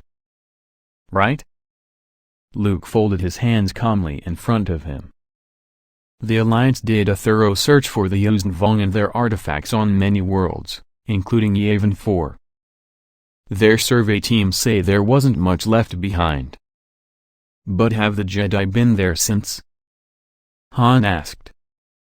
I did send an exploratory team after the end of the war, Luke said, but like the Alliance, they found nothing left worth salvaging. I do rather wonder what it's like, Tenok said. I suppose, most likely, it returned to the same wild state it was in for 4,000 years before the rebels built their base there. It could be useful to go, Jagged put in. At least to give a cursory scout of the area. Jaina gave him a warning look, the kind he got when he said something wrong and had no idea what. He quickly added, I'm not saying it has to be Jedi, of course. But apparently Luke was running with the idea as well. I'll admit it would be nice to do another survey of the temple complex. We haven't had a team there in 15 years and they may have missed something. We could go. Alana was getting more excited, the kind of excited it was hard to turn down when coming from a 9-year-old girl. You and me, Mama, and Aunt Jaina, maybe we could bring Uncle Zek and Taryn along too. What a honeymoon. Han laughed. I really don't think it would be safe, Jaina said severely. Yavin 4 was always a wild place, and it has a history of the dark side. I've been through a lot, Alana said with sudden maturity. I can take care of myself. And she was right, of course. The little girl was the scion of 2 powerful Jedi and had already been through more danger and adventure in her short years than most beings would go through in a lifetime. And, in all probability, Yavin 4 was a perfectly safe world. Still, Jaina seemed dead set on not going, for reasons Jag wasn't going to pry into at this time. He was almost relieved when a tap came on his shoulder, and a Hipan guardswoman said, "Mr. Fell? We have a message for you in the communications room." Now. Jag stared at her, puzzled. He was trying to figure out who even knew he was here right now. It was a very short list he'd come to value the private part of being a private citizen. "If you'd come this way, please." Jag looked around the table, shrugged, and excused himself. He followed the guardswoman out of the ballroom, down a few rows marble corridors, and finally into a utilitarian communications room with a high-quality holographic imager in one corner. When he turned it on, he wasn't surprised to see Vitor Raig. It was, after all, a short list. The Imperial head of state was a little older than Jag but already starting to go gray at the temples. A sign of stress, most likely. Sometimes Jag wondered if Raig hated him for thrusting him into the role of juggling all the awkward balls of the Empire, the MOFs, the military, the intelligence agencies, the banks, the civilian bureaucracy, but if he did, he never showed it. At the moment, Raig looked grateful to see Jag. "Good evening, sir," Jag said. "Or whatever time it is there." "Mid-afternoon, actually," Raig said. His mouth opened for a sir, then snapped shut. After all this time he still hadn't quite mastered the authoritarian art, at least not where his former boss was concerned. "Well, may I ask the reason for this call?" "We have detected an event just beyond our borders. Our listening station at Plascot Hall detected unusual readings approximately 20 parsecs outside the officially designated borders of the unknown regions." "And you think the Chiss were involved?" "I haven't heard anything from Xilla, but if you wish I could send out feelers." "More than that, Mr. Fell. We sent out reconnaissance vessels to the scene afterward." Jag cocked a brow. "But that's outside our borders." "It was my decision," Raig said firmly. Good for him, Jag thought. "We recovered some interesting artifacts." "Care to elaborate?" "Not over hyperlink, no, I assure. There's few more secure channels in the galaxy." "Maybe so, but I would prefer to speak in person." "I think you should see it yourself." Jag forced down a sigh. He really didn't want to leave Jaina in the lurch like this, but Raig sounded serious indeed. He asked, "When and where do you want to meet?" "I'm sending that information encrypted in this message now." Raig's hollow nodded to some unseen comm officer. "And please relay this same information to your familial contacts." Which meant the Chiss, of course. He was asking a tall order. Jag might have been like an emperor once, but he'd been exiled from Chiss space 10 years ago and his family was, best he knew, still on poor terms with the ruling houses. He was in better shape with the remnants of the Empire of the Hand, but that was a mere renegade militia unconnected with the government on Xilla. But Jag nodded and said, "I will, though I can't promise anything." "I understand. And, thank you, Mr. Fell." "My pleasure, Head of State Raig." Jag gave a short bow, and Hollow winked off. As a comm officer handed him the data chip with the coordinates, he tried not to sigh. The next morning, Jag packed his bags and got ready to go. Jaina stood in the corner of their cramped cabin on the Falcon, watching him pack.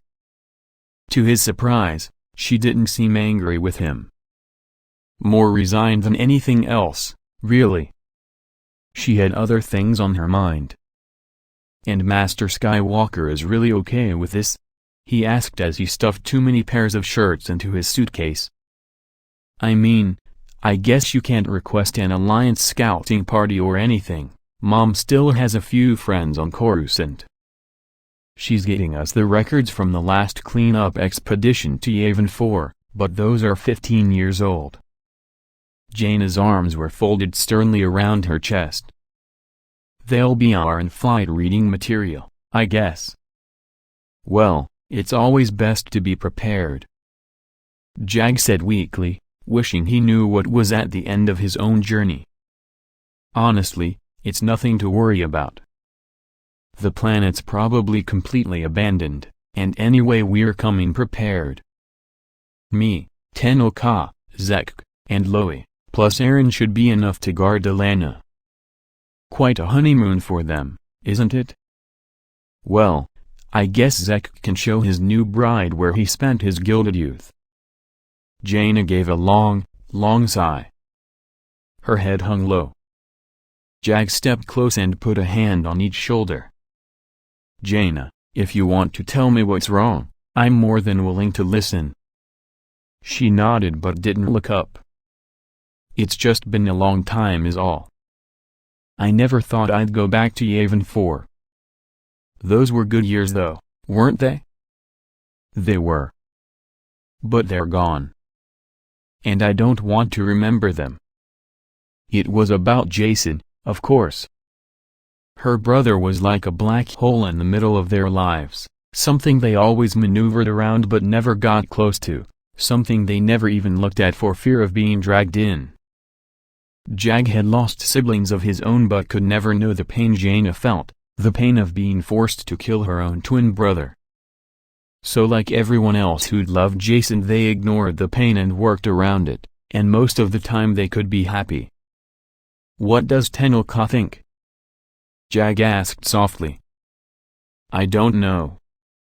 I know she must be feeling some of the same things I am. But she seems like she wants to do this, almost. She probably wants to show things to her daughter." "I know. And I hope." Jaina fell forward, away from the wall and against his chest. He held her in both arms and she weakly returned his hug. Into his chest she said, "I hope Alana makes this easier." "You don't have to go," he reminded her. "Yes," she murmured. "Just like you." Jag nodded and kissed her once on the head. There was no escaping duty, no matter the form. Af. Chapter 4. Whoever she was fast.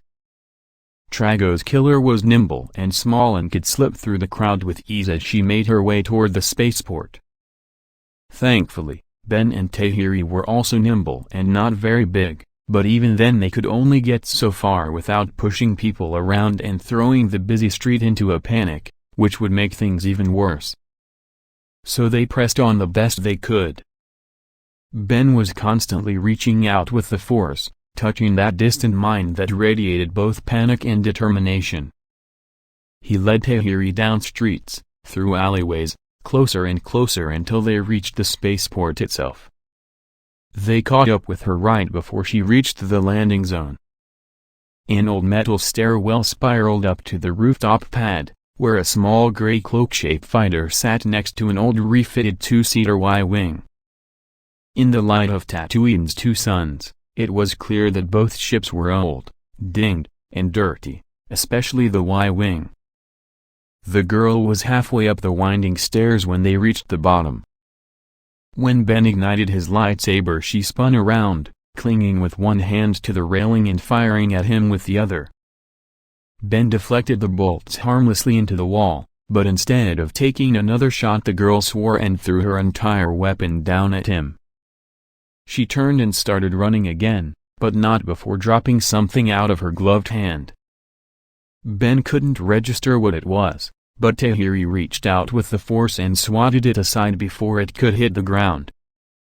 It careered into the closest wall and exploded with the same flash of soundless light as the one she'd used in the alley. The explosion still sent a jab of pain stabbing into Ben's temple and dropping him to the ground. He tried to shove the pain away and stumbled for where the spiral staircase should have been, though his vision was still a jumble of bright SHPs. He felt smooth metal, and heard feet clattering upward just ahead of him. He reached out, felt the low grooves on the first metal stair, and pulled himself forward, scampering awkwardly on all fours as his vision started to return.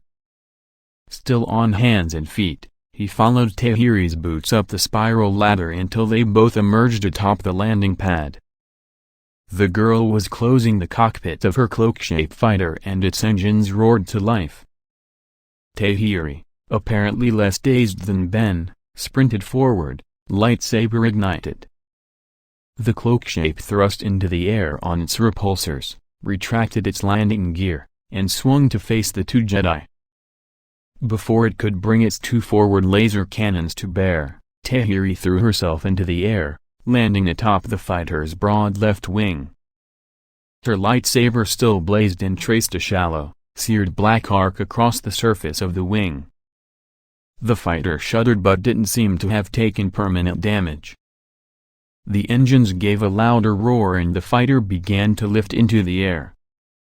Tahiri, still kneeling on the wing, lifted the lightsaber into a two-handed grip and raised it above her head, ready to stab downward, deep enough to damage the engine and maybe send the whole ship blowing up in their faces.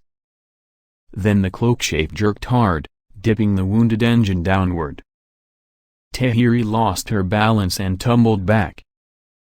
Ben reached out with the force to cushion her hard landing on the pad, but he could do nothing about the fighter, which shot toward the sky on jets of red thrust.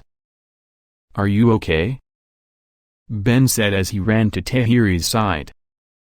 The woman scowled and scrambled to her feet, stuffing her lightsaber into her jacket. "I'm fine." "You know how to fly a Y-wing?" Ben looked at the other fighter on the pad.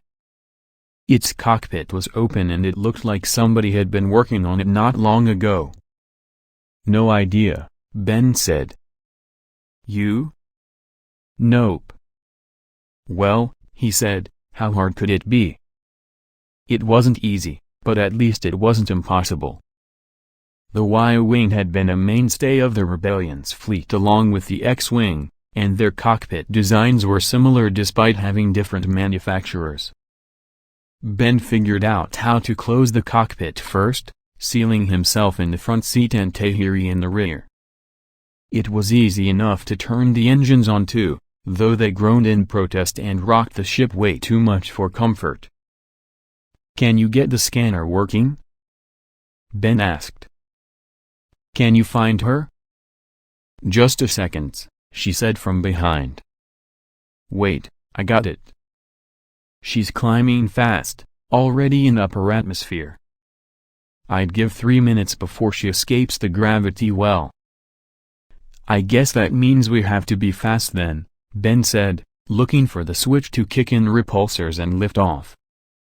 "Yeah, Y-wings are famous for their speed." "Good thing she's in an old junker too," Ben said. He thought he found the right switch and flipped it. No time for second guesses. He was jerked in his seat as the repulsors kicked in, shakily pushing the Y-wing off from the landing pad. "Feels like liftoff," Tahiri said. "Feels like," Ben agreed, and shifted power to the engines. As the Y-wing kicked forward he felt like his guts were being shoved through his kidneys, and his vision momentarily swam. Then it cleared, and he pointed the Y-wing straight for the rosy sky. "Inertial dampeners feel wonky," Tahiri commented. "Yeah, I know. Hopefully they'll be better in space," Ben said. Through the darkening afternoon sky he could already see the faint glow of stars.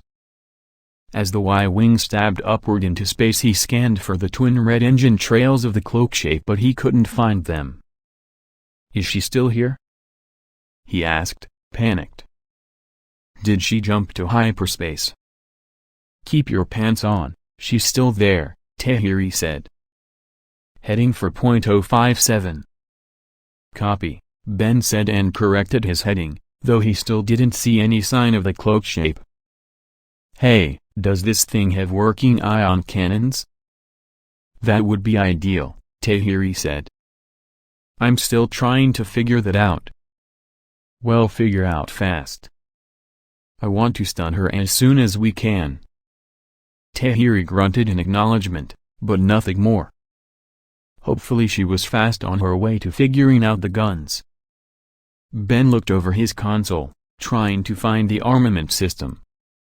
If memory served, Y-Wings had laser cannons and a launcher for proton torpedoes, though he doubted the latter were loaded onto this old junker. "Hey Ben," Tahiri said. "What?" "Think they'll notice we took their ship?" "I don't know." Ben shook his head, annoyed that he still couldn't see the cloak shape. "How long until she leaves the gravity well?" "About 60 seconds.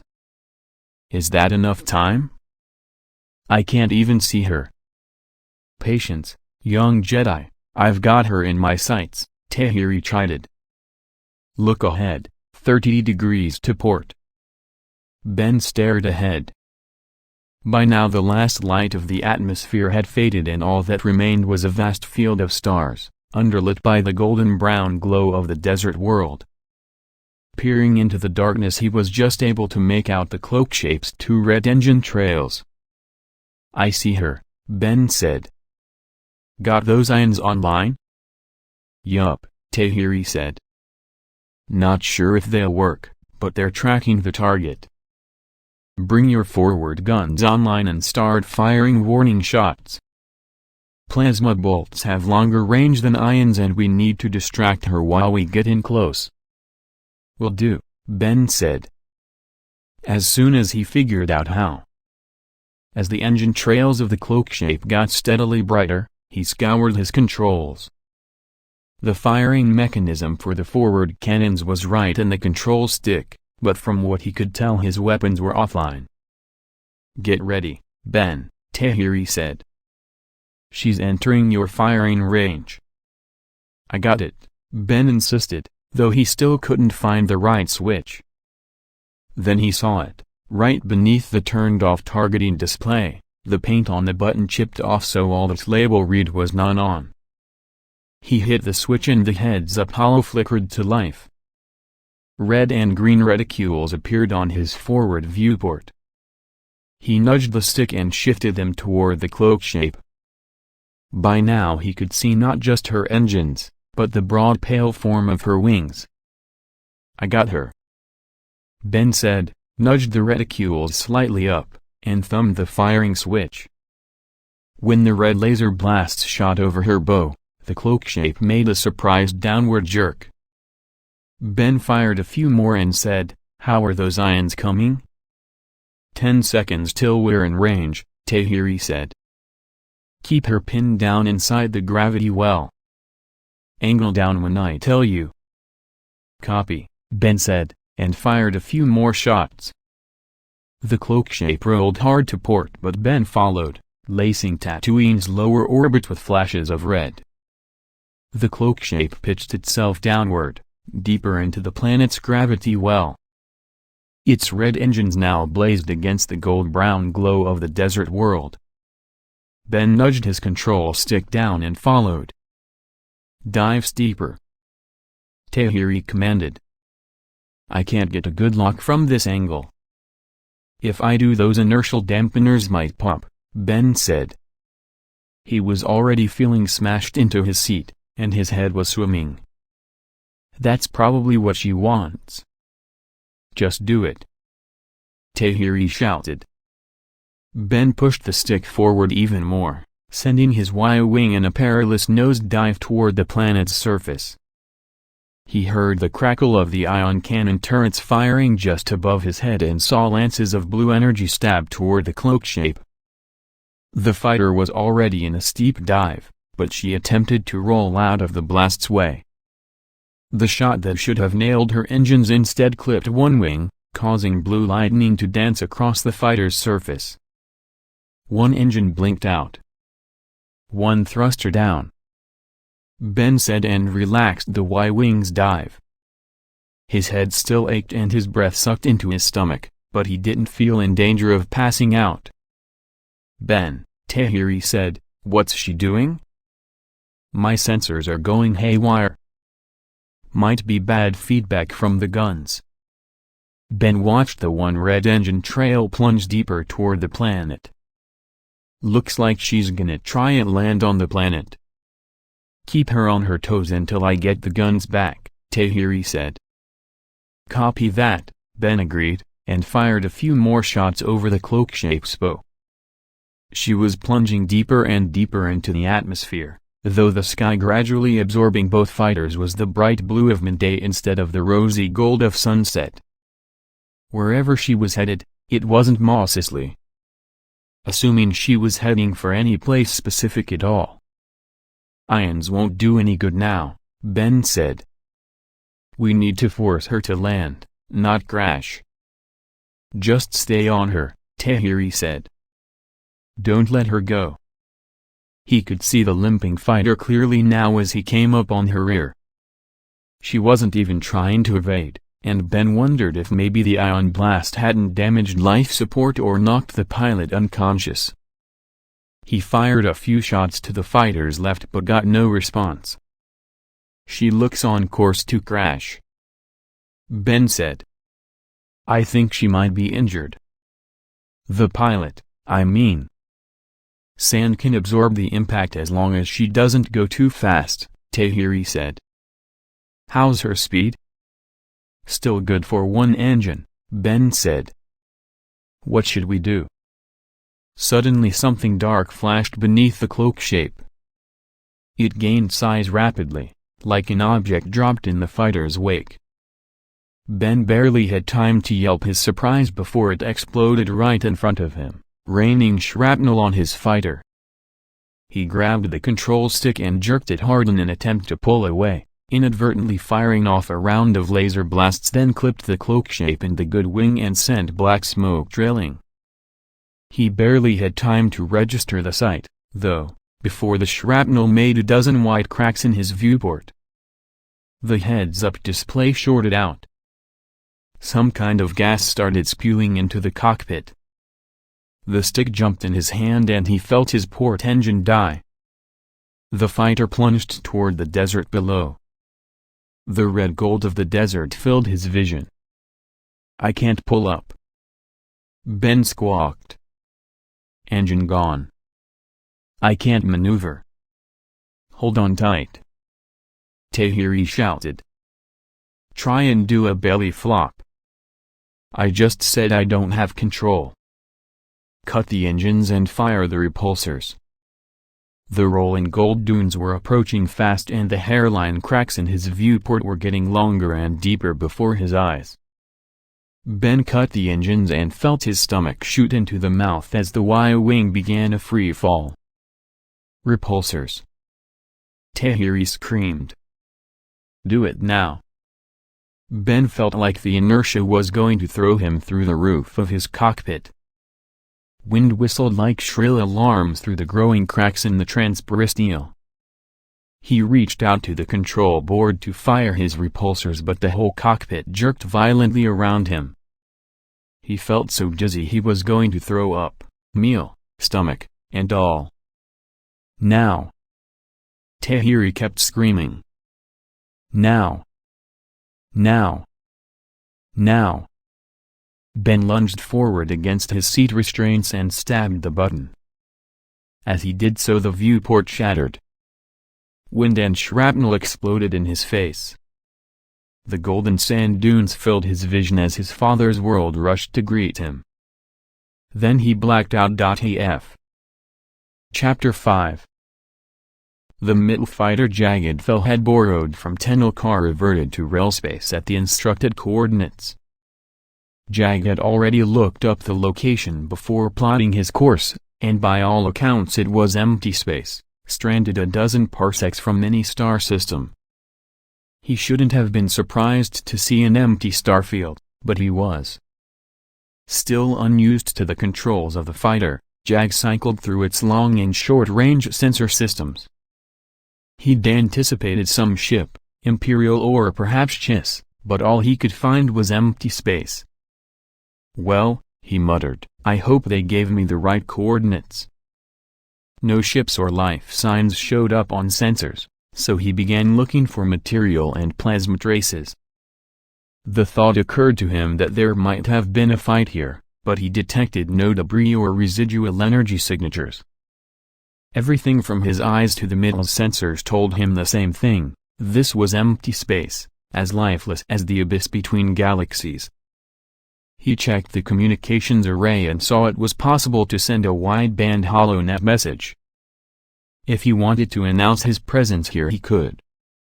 There was nobody nearby to pick up the signals, but perhaps some other system in this sector. His thoughts were broken by a flash of light. A massive spacecraft had reverted to rel space right on top of him, oblong and curved, with a segmented hull and a small bridge tower atop its humped back. An old Lorraine strike cruiser, Imperial markings. As it drew close, he noticed modifications on the ventral superstructure, possibly enhanced sensor equipment. A voice crackled over Jagged's intercom: "Hopan Middlefighter, this is Imperial strike cruiser Wessex. Please identify yourself." If Jagged was playing some game, it was best to cut to the heart of it. Jagged flipped on his transmitter. "This is Jagged Fell, former Imperial head of state. Is head of state Jagged on board?" There was a long wait before Wessex responded. "Our flight deck is currently under renovation. We're extending a docking tube. Prepare to board, Mr. Fell." The flight deck looked perfectly fine from this distance, but Jagged didn't object. If Jagged wanted to play cloak and dagger and keep his presence secret, fine. He just hoped this was important and not some elaborate prank. With a sigh, he maneuvered toward the docking tube extending from the bottom of Wessex's hull. The middle fighter was not designed for coupling with Imperial vessels, and it was an awkward climb out of the docking tube and into the airlock chamber. A half-dozen stormtroopers stood at attention, 3 on either side. Between them stood head of state Jagged and a more surprising sight, a young Twi'lek female, red-head tails draped over her shoulders, dressed in the black uniform of an Imperial intelligence agent. "Apologies for sneaking up on you," Jagged said as Jagged removed his flight helmet and tucked it underarm. "We were waiting at a distance to make sure you came alone." "I see," Jagged said, though he didn't unless Jagged really was playing games with him. "I ran thorough sensor checks and detected no ships in the area." "Wessex has an enhanced sensor system," the Twi'lek woman spoke with an aristocratic accent that sounded forced. "We could spot you while far outside your sensor range." "Well," Jagged looked between them, "I'm happy Imperial RD hasn't been slouching since I left." "Mr. Jagged Fell, meet Lieutenant Colonel Fillier," Jagged said. "Lieutenant Colonel?" Jagged said, extending a hand. "That's very impressive, for one so young." Among other things, the Twi'lek woman said as she returned a nice, hard shake. Her gold eyes seemed to shine. Jagged withdrew his hand quickly. Young, attractive, and capable lady officers were dangerous to a married man. As Jagged led them through the strike cruiser's stark halls, he explained Lieutenant Colonel Fillier was brought on to replace Oren Krall last year. "Ah, I see," Jagged nodded, slowly understanding. During his time as head of state, Krall had been in charge of Imperial intelligence regarding the unknown regions. Krall had spent almost all his time away from Bastion, patrolling the edge of Imperial space, and had stayed neutral in the conflict between Jagged and Renegade Admiral Da'ala 2 years previously. The two had often butted heads over Jagged's reluctance to share Chiss intelligence. "What happened to Krall, if I may ask?" Jagged said. "He left the service, honorable discharge," Jagged said. "He's working as a consultant for a bank on Munlinst now. We've had a small wave of senior officers retiring lately." "Yes, so I've heard," Jagged said absently. More than a few old Imperials seemed unhappy with the Empire's recent flirtations with democracy. Jagged glanced at Fillier. "So, did Krall recommend you for his replacement?" "No, sir," she said. I was selected by Head of State Jagged. The lieutenant colonel here was in charge of certain covert activities under Grawl, Jagged said awkwardly. The man may have been overly conservative in some ways, but he chose his officers according to talent, not gender or species. I thought she would be the best being for the job. I see, Jagged said again, and this time he understood. He'd always suspected Grawl was running covert research expeditions into the unknown regions, despite Jagged's admonitions not to. Well, I've come a long way and gone through a lot of cloak and dagger, so I'd really like to know what this is about. Of course, Fillier said. We're nearly there. A few more turns brought them to a sealed vault door. Fillier punched her code into its padlock. The door hissed with released pressure and swung open. Jagged, Jagged, and Fillier stepped inside, leaving the stormtroopers behind. The chamber was stark, cool, and dark. A few lights flickered on in the center, revealing a set of objects on an elevated platform, walled off and vacuum-sealed transpristeel. Jagged walked right up to the platform, but the moment he stepped into the room he knew what it was. Half a corpse lay on the platform. The whole lower half had been reduced to a cinder and the upper half was scorched and scarred, but even then he could clearly make out the heavy shoulder pads and broad breastplate made of Unduun crab armor. The face, already scarred and tattooed, was frozen in dying agony. Around the dead Yuuzhan Vong were a variety of other charred pieces of alien biotechnology. Jagged thought one looked like the nose sensor of a coral skipper. Another, coiled up in a corner, was a dead amphistaff. Jagged pressed a hand against the cool transpristeel to steady himself. It had been half a lifetime since he'd seen these things. He thought he never would again. You can see the need for security, Jagged said. If anyone even thought the Vong were on the warpath again, I understand, Jagged nodded. No, Jagged hadn't been playing games. This was deathly serious. Tell me everything. One of my pickets was patrolling the border of Imperial space when we detected unusual energy signatures. I personally took Wessex out to investigate, crossing the border as I did so. Fillier said. Most of the damage seemed to have been cleaned up beforehand, possibly by Dovin Basil, but we recovered these pieces, along with a few others, about a parsec away from the main battle site. Who was fighting whom? Jagged asked. That is a bit more uncertain, Fillier said. However, we also recovered the remains of more traditional spacecraft. Traditional, Jagged said. Meaning from our galaxy. Correct, she nodded. That includes several hull fragments, a piece of engine nacelle, a few proton torpedo shells, and the melted-down remains of a turbolaser cannon. No escape pods. No survivors that we could find. We've identified the turbolaser cannon as a Tameback X-70B model, commonly installed on a number of Alliance warships. The engine nacelle was badly warped and we're still trying to identify the make, but it seems to be composed of metals most commonly used in Mon Calamari products. You're implying that the Alliance has engaged the Yuuzhan Vong in combat in the unknown regions. I'm merely reporting what we know thus far, which isn't much. It could have been any number of forces. All we know for certain is that it wasn't ours. Are you certain? Jagged looked at Jagged. I mean, absolutely certain? I've been keeping a close eye on Daala and her allies, Jagged said. This was definitely neither Imperial nor a renegade Imperial force.